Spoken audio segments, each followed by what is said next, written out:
What we inherited from this past administration is like disgraceful.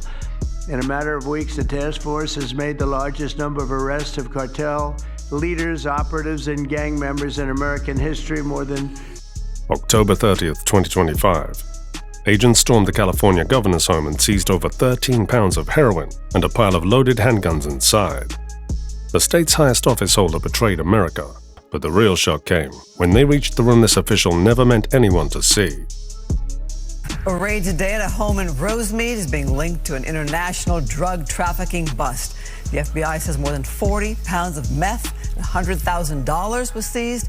Sky Fox over the scene on New Avenue as more than a dozen people were detained outside of a house as warrants were served. October 30th, 2025 was just another night for Los Angeles.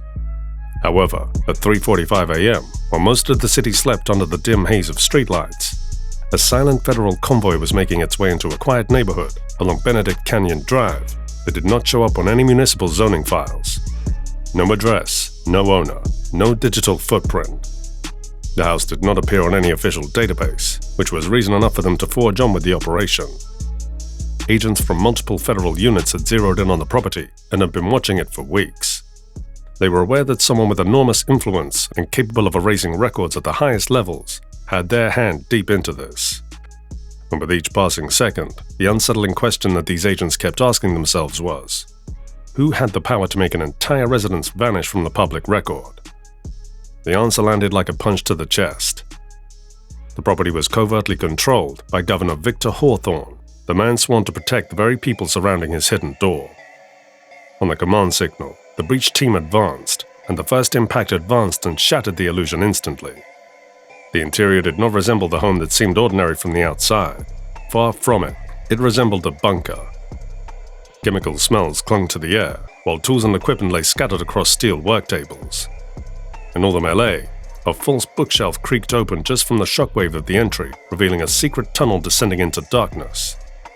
Immediately, agents made their way down the passage with their weapons raised. At the tunnel's end, a small chamber opened up, a cramped workstation lined with latex gloves, weighing scales, sealing tools, and bricks of high-grade narcotics. They were so well stacked, it was as if they were inventory in a warehouse.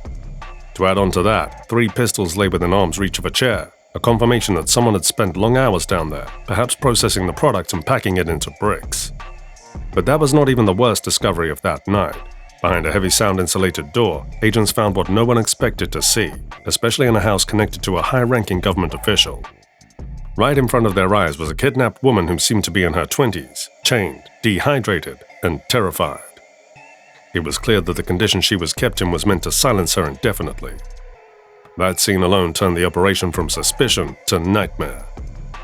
In addition to that, everything shifted from being about potential political misconduct to a scandal waiting to erupt in a way no one envisioned.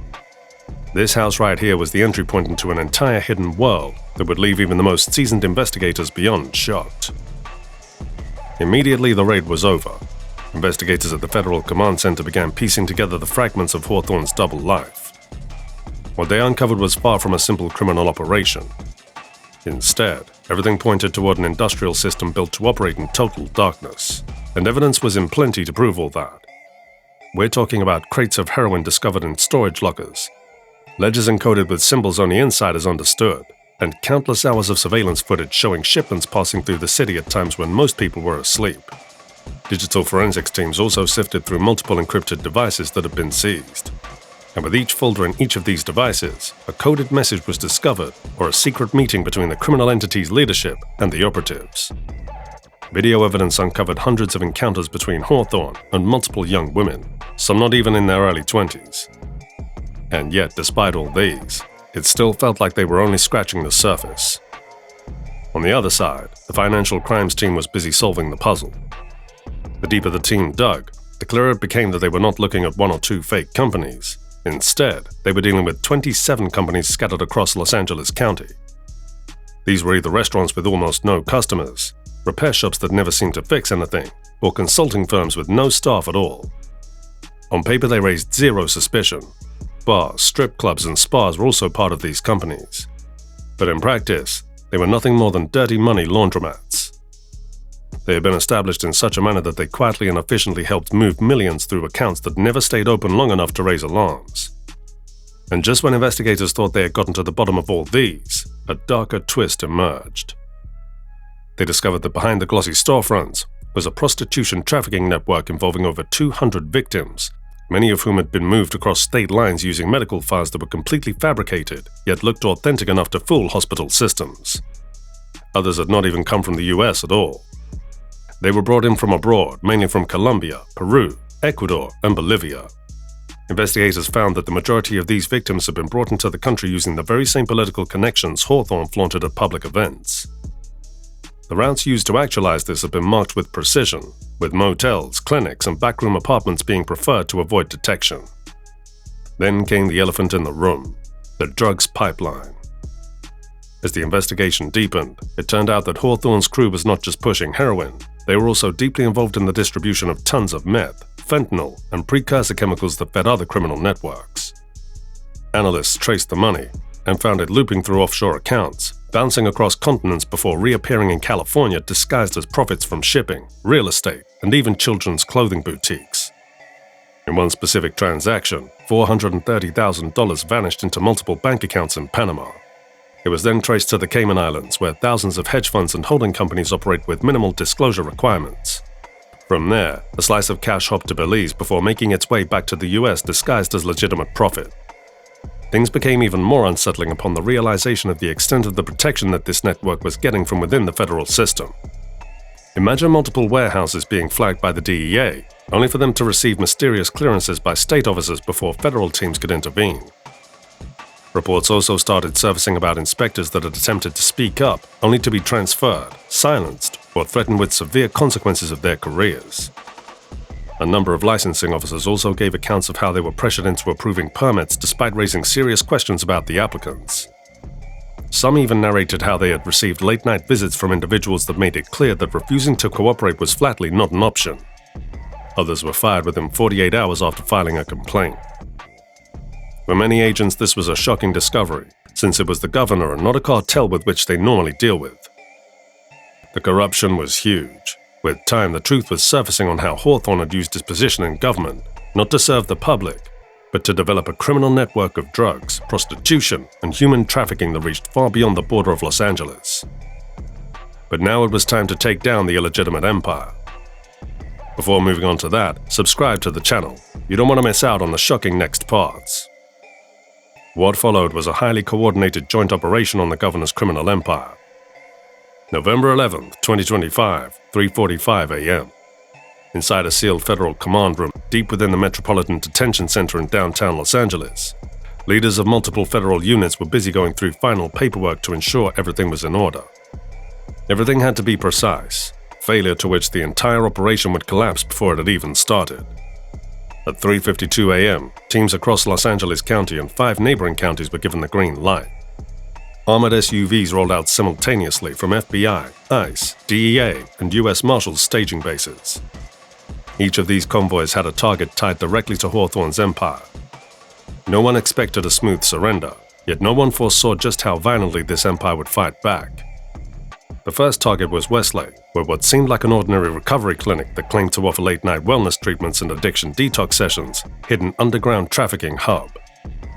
Upon breaching the front doors, the agents immediately encountered armed guards who opened fire, forcing a chaotic gunfight in the narrow lobby. In the end, the armed guards were subdued, and the agents managed to push deeper inside into the property. There, they discovered 42 women crammed into locked rooms, many trembling, dehydrated, and disoriented. They also found documents which showed that they were bound to be transported on the following day just before sunrise. Barely minutes later, another team stormed another property that housed a small clothing factory located on East 15th Street in the fashion district that never marketed itself. Inside, the team found steel cages, surveillance screens cataloging victims, and large bags of meth stuffed behind soundproof panels. Several operatives attempted to escape through a concealed exit behind one of the steel cages. However, luck was not on their side, as the marshals caught them as they emerged into an alley behind the warehouse, blocking their getaway before they even stepped into the morning air. In Vernon, federal trucks boxed in a building that posed as a studio that advertised for influencer shoots. However, on the inside, the reality was far off different. They were modified forklifts built to hide drugs under false bottom crates, along with a staggering stash of heroin and fentanyl. Just as was the case in Westlake, the operatives here were not about to go down without a fight. They hid behind cargo racks and opened fire at the team of agents. However, in less than 2 minutes, the agents had cleared the floor and taken every operative into custody. But perhaps the most successful aspect of the entire operation was experienced in East LA, where agents raided an unregistered casino that operated completely off the books. An extensive search around the premises eventually led the team to the slot machines and card tables. Behind them, millions in cash were cleverly stashed away. Investigators later put the amount at about $2.3 million. Also seized in the raid were multiple encrypted ledgers that detailed the flow of money through Hawthorne's global criminal network. By 4:55 a.m., every team leader had radioed in to confirm the success of their respective operations. Block by block, the governor's empire was collapsing quicker than a house of cards. But as the agents celebrated the breakthroughs, a chilling reality was still hanging in the air. Victor Hawthorne was still inside City Hall, and yet no one knew how he had prepared himself for the imminent raid. By 6:33 a.m., as Los Angeles was slowly coming to life, a new classified directive hit the command center. City Hall was no longer a political landmark. It was now designated an active target.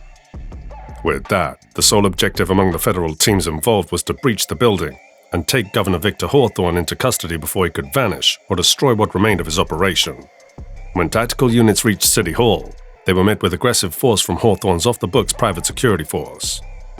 By the time the confrontation was over and the units reached Hawthorne's office, they were met by the smell of burning paper. It became apparent that the governor had attempted to do away with evidence that could place him right at the center of the criminal syndicate. Hawthorne himself stood at the center of the wreckage, sweating, furious, insisting he was the victim of a political ambush, even as agents moved to restrain him. In the next few hours, a multi-state task force was formed to hunt down Hawthorne's remaining accomplices scattered across Arizona, Nevada, and New Mexico. In the meantime, big groups of press and crowds of protesting citizens emerged, where they were shouting and crying about the corrupt actions of Hawthorne. Civilians just couldn't believe that the man that they had voted for had betrayed them deeply. Even when he is in custody, the aftermath of his dirty work left a massive negative impact on California. And just like that, the man who promised to protect millions now sat in handcuffs, his empire in ruins. But one question still remained. Who else within the system is still living a double life?